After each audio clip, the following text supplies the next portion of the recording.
2 KG ওজন ছিল। তো যাই হোক, আমি মুরগিটাকে যখন পরিষ্কার করে সব মানে সাইড করে রেখে তার শুধু মাংসটা নিচ্ছি। তো এখানে মাংসটা আছে আপনার মানে 1200 গ্রামের মতো, মানে 1 কেজি 200 গ্রামের মতো। এই তো মুরগিটা বেশ বড়, দেখেন এই যে চিকেনের লেগগুলা। তো যাই হোক, এখন আমি এটাকে দেশি মুরগির স্টাইলে রোস্ট করবো। তো এখন আমি পরের স্টেপে চলে যাই। প্রথমে আমি পেঁয়াজ বেরেস্তা করে নিব, সেজন্য কড়াইতে তেল দিয়ে দিব।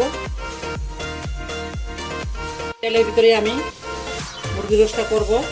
তো আমি পেঁয়াজ বেরেস্তা করার পর যদি দেখি যে মানে তেল বেশি মনে হয়, তাই একটু তেল উঠে রাখবো আমি এখান থেকে। আমি 1 কাপ তেল দিছি, গরম হয়ে গেছে। এখন আমি পেঁয়াজ দিয়ে দেবো। এখানে আমি 1 কাপ পেঁয়াজ বেরেস্তা করবো।